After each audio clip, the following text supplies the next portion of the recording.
Okay, guys, welcome to part three of this just a fascinating study in the Greek Septuagint. Okay, we saw some differences here and there with this Greek Bible, so called Biblos of the Old Testament.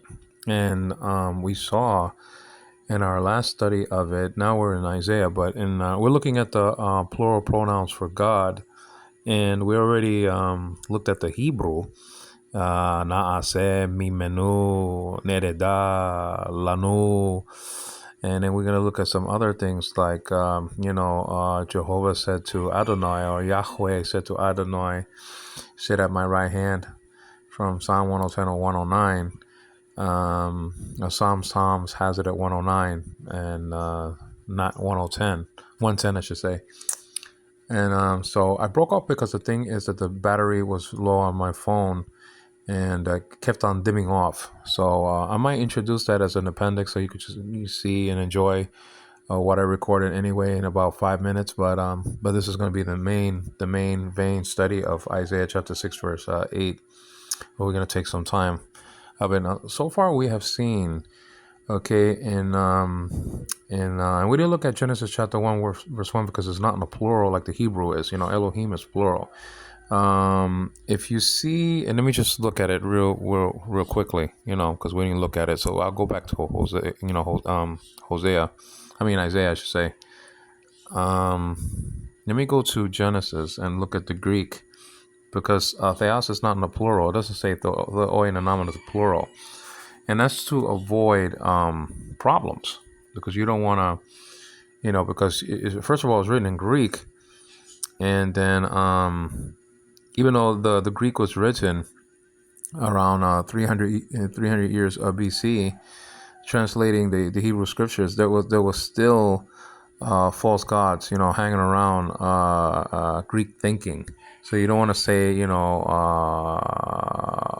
hoi theoi or anything like that.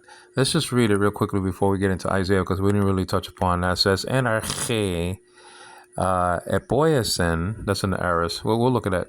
Epoiesen hateas tan uranan. That's in the singular, strangely enough, because the Hebrew is hashimayim is in the plural, the im. Kai tain gain. Enarche epoiesen hateas tan uranan kai tain gain. Okay. Now it says over here, "Enarche," that's a prepositional phrase that's found and recorded, okay, a handful of times in the New Testament. John 1:1 and 2. And then you have, I believe, verse 15 of chapter 4 of Philippians, and arche maybe another time in the Greek New Testament. So it's only found a few times. But it's very important, the contrast between John 1:1 and 2 and this verse, because this has to do with creation. It could have said very easily if Jesus was a creature, and you gotta tell the witnesses this, so-called Jehovah's Witnesses. It could have said, "Anarche epoies and hateas ha logos." Okay, "Anarche epoiesen hateas ha logos." In the beginning, God created the what? It doesn't say that. It doesn't say in the beginning was the angel. It doesn't say in the beginning was Michael. It doesn't say in the beginning was even the Son. The continuous existence of the Son, like that he was always the Son, not created, but always the Son. It doesn't even say that. And he became the Son. "I will be to him a father, he will be to me a son." And you see that recorded. Without father, no, without mother, apetron, ametron. You see all that recorded in Hebrews 1:5 and 6 and 5:5 and 7:3. You see, so that's just he wasn't created. He wasn't a creature. He created ta panta all things. Verse 3 of chapter 1 of John. You understand? Enerche. Okay, enerche epoiesen. Now, epoiesen is very important here. So let's just look at this. Poieo is the epsilon contract verb here. Okay, poieo, I make, whatever the case may be. It could be I create, or I just make. I make myself to be somebody. I make somebody to be somebody. What it doesn't necessarily mean create. So be careful when the witnesses use or misuse The same word found and recorded in verse 36 of chapter 2 of Praxis Apostolon, the Acts of the Apostles. It doesn't mean that he created him, okay, both Lord and Christ. Okay, look at chapter 10. He anointed him. So that's easy. Christ. He made him Christ. But what does it mean? He made him Lord. Does it mean that he created him? No, because the same word poieo is found and recorded around verse 27 of chapter 10 of John's Gospel. Like I said in the body of the study, for the Jews complaining that Jesus made himself to be God. Now he didn't. They wasn't saying that he put himself into a test tube and created himself from scratch. It said that he made himself to be somebody according to them that he was not. Okay, so you can the Bible is filled with poieo, and sometimes it means create, and sometimes not. It wasn't katesis. There's no mentioning of katesis for Jesus anywhere that God the Father or God katesis created Christ. That's a very strict meaning of that word is very strict and narrowed only to create. Katesis is found nowhere for Jesus being a creature. Katesis, I'm talking about, Now, I mentioned that, in verse 26, katesis may be there, but it's very hard to tell with ancient words, with kappa and alpha and mu there. It does means to create, but katesis means to make, to create strictly. So I'm just saying that in my in other part of the study, I did mention that the katesis might be there, but whatever the case may be, that word does mean to create, but it's not the other subjunctive poieo men. This is in the aorist tense. The epsilon is here. The augment is before the consonant. That's like our ed in English, but before a word that begins with a consonant, because the augment is showing time. It's showing past time, by the way. So you have the augment, then you have poie, okay, the eta before the transformative lengthen the epsilon there, and that's a normal thing. And then the sigma and epsilon in the third person singular is a very normal thing as well, just like kappa epsilon for the perfect tense in some instances. Sometimes it's just kappa, and sometimes it's just sigma, like that, But this is sigma epsilon for the first person singular, and then you got the nu there. Okay, so that's just it. I made a sort of grouping of these things. You see, the present, the future, and the perfect. Okay, using primary active, and passive constructions. It's only when you get to the aorist tense and the perfect tense do you see, okay, the second primary active personal endings. So that nu there is that. So where you have NRG, RG, N is spelled out. It's a preposition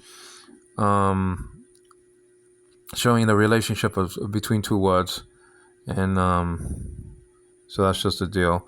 So it's showing what God did in the beginning of time. So the relationship between arche and God is here. And N is spelled out capital epsilon, and then small nu, nowadays called ni. Arche, nowadays pronounced archi, modern Greek alpha ro, chi, eta, nowadays called eta, like I said before. That's in the dative case. The prepositional phrase NRK is here. The object of the preposition arche. Preposition is n, one of maybe like 17 small prepositions in Greek. And so that's just it. That's in the dative case. It's taking it is always taking the dative case n. Apoiesin, like I said, created. Okay, hatheas, he's the subject of the verb, and it's the subject nominative. He's is a regular subject nominative use. That is a very common thing, I should say. Energe apoiesin hatheas. Theas is in the nominative singular. It doesn't say hoi theoi. to avoid, that to avoid a sort of idea that many gods were involved in creation. Okay, so I think that keeping it in the singular is good, because you have Elohim in the singular, El in the singular, a Hebrew word for God rather, in a singular. El, Psalm 102 has it one time, El, spelled out Aleph, Sede, and then Lamet. So I mean, you have the singular and the plural in Hebrew. So why not have it in Greek? But it does avoid mythology. Hatheas, Greek mythology. Hatheas tan urana, that's in the singular. Okay, so the full paradigm in the singular is Uranas, Uranu, Urano, Uranan, Uranoi, Uranon, and Uranois, Uranus. I mean, it's full paradigm for the singular and the plural. But this is in the singular, and that's kind of strange because in the Hebrew it's actually in the plural, heavens actually. Kai nowadays pronounced ke, tain, gain, the earth. Interestingly enough, before we go to Isaiah, there's a word here that means invisible. Hey de ge, which means earth. Let's see. Hopefully it's in this Greek Septuagint, though. Skatias, darkness. Wait a minute. What's going on? My baby's waking up, so I better go. I have to make her milk. She's not fully awake yet. She's just groaning right now. Let me see if this has Aaratas here, though. It might not have Aaratas. Spirit of God. Now, the Jehovah's Witnesses are going to have to translate this, okay? I saw a spirit of a God hovering over the waters, or whatever the case, moving over the waters, because it says over here, Panuma without the ta and Theu without the tu. Okay, so I mean, if they're gonna have to be honest with themselves, they're gonna have to, translate this in their. If they were translating from it, a spirit of a God. That's the same thing going on, I believe, in Matthew chapter 3, that they will have to translate. And they'll probably say to you, well, we don't have to translate this because this is Greek and we translate from the Hebrew. Well, how about the Greek translating from the Greek and the baptism account of Jesus? You still have the same thing going on there. Okay, Panuma Theu in most of the manuscripts, right? So what's your translation there? I saw a spirit of a God descending on Jesus, or whatever the case may be. Can't get away with it there from Matthew. We might get away with it here, but it's the same thing going on. If you were to use the thinking of the Jehovah's Witnesses, that something doesn't have an article and then something is indefinite because it doesn't have an article. They just don't understand that there are 10 different ways, said Dan Wallace, that a Greek noun can be definite without the weak demonstrative, without the article. Okay, you understand? That's a very basic, common thing. It doesn't have invisible here, though. Amar fas kai eremas kai katas, darkness epiapon, the face. Oh, prasopu, the face. Panim in Hebrew. Tes buso, face of the deep. In the Spirit of God. Oh, why I keep on doing that? In the Spirit of let me see, it's verse 2. Where am I at again? Panuma, the Spirit of God is hey, it's so frustrating. As I wish there was a button that would, just stop that, Hudaton of the waters in the plural. I don't see aratas here.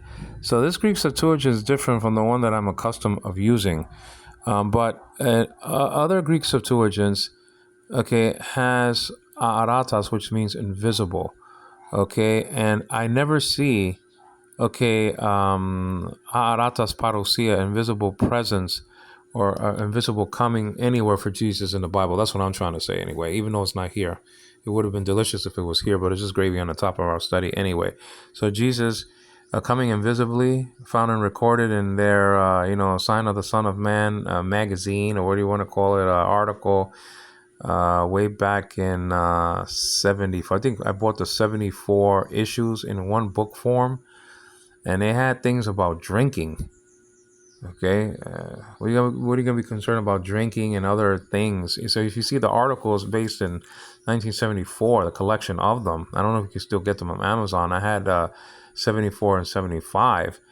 Most of their articles, they don't even talk about the coming of Jesus. You would think if they would really believe what they're teaching, all of the articles of the, like maybe 24 articles or whatever it was. I think it was like 24 articles, right? Would be all about Jesus's return and not, about drinking and about this and about that or whatever the case may be. You understand what I'm saying? So anyway, let's go to Isaiah now before my baby fully awakes, and then I have to do a part 4. We looked at that. We looked at let us make poeo man. There's another word there, I believe, in Greek Septuagint, and in this one though. But anyway, we could rehash everything later. Time is of the essence. So let's go to. Isn't this frustrating though? Let's go to. That's the book of Job. So Isaiah is after that. Ecclesiastes right there, and then there's Isaiah right here. So let's go to chapter 6. And then I apologize if I have to go.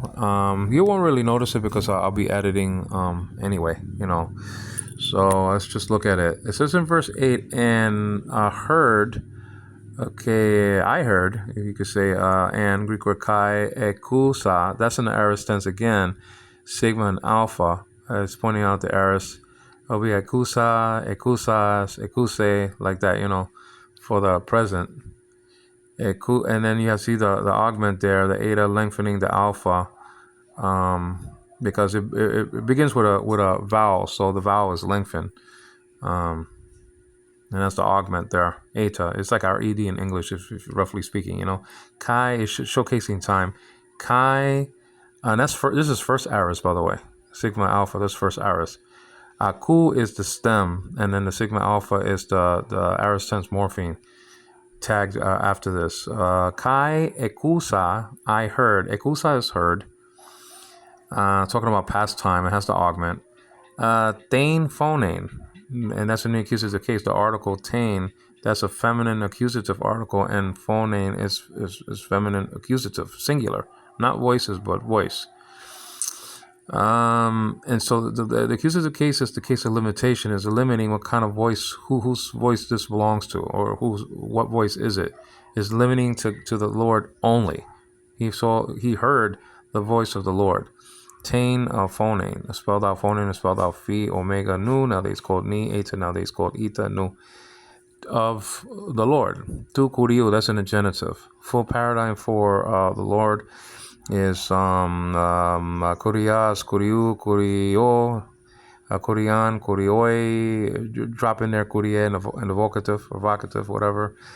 Kurio, kurion, kuriois, and kurius. This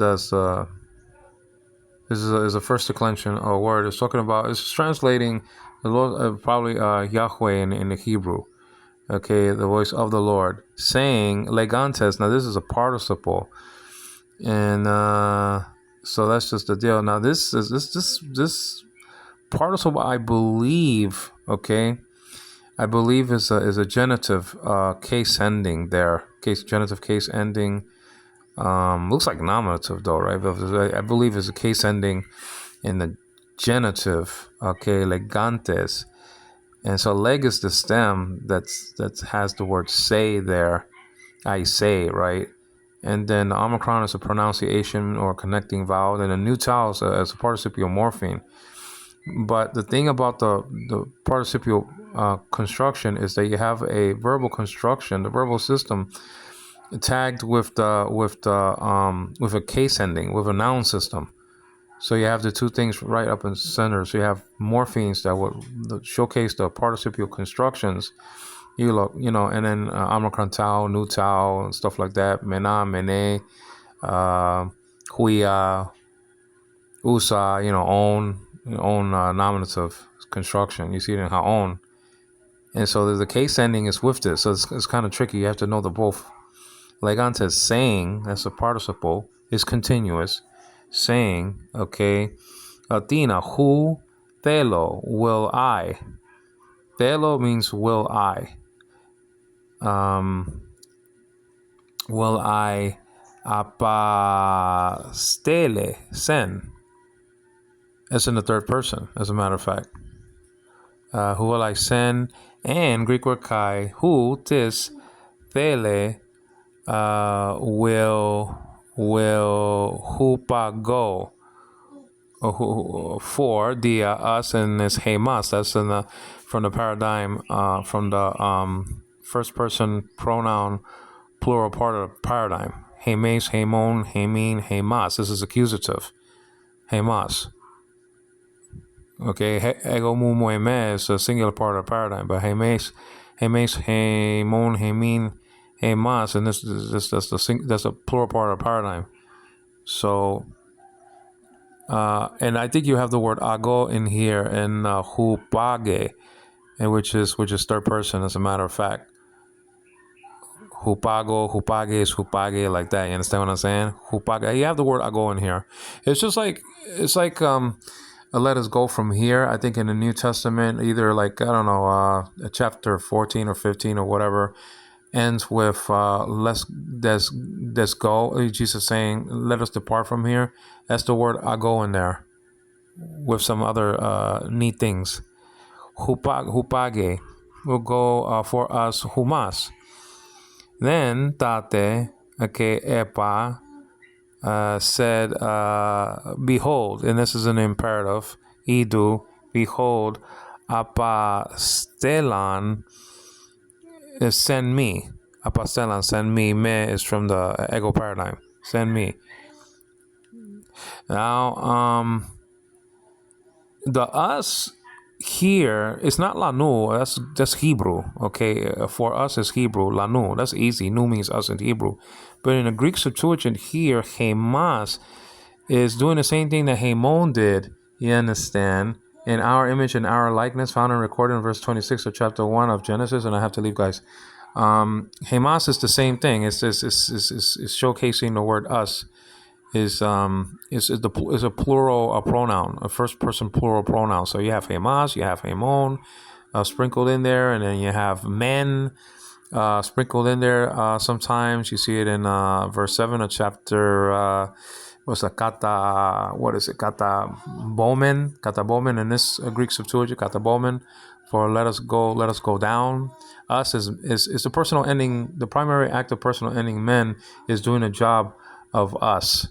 So you have Hamon doing it, Hamas doing it, men doing it. So you have a whole bunch of stuff sprinkled with the us deal in the Greek Septuagint. You understand? But I have to go. Now, stay tuned for sort of review of everything. I think after I look at Zechariah, chapter 2, verses 8 and 9, in Hebrew, probably verses 12 and 13, but I have to check that out.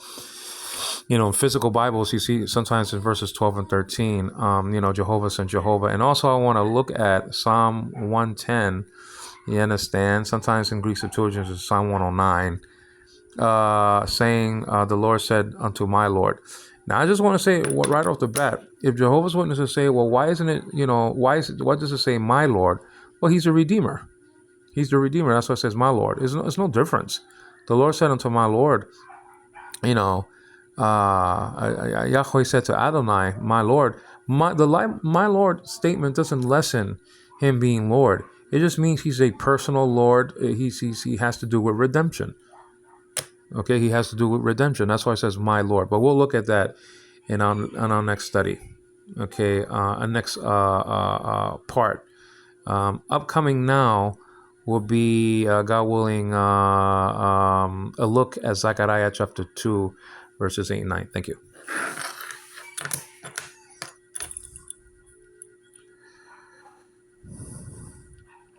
Also, this will be set apart on its own. I think it deserves to be out on its own on YouTube. Thank you, guys. Please don't forget to subscribe to my channel. Please give me a thumbs up and please leave a comment on the screen. Stay tuned for another part. Thanks.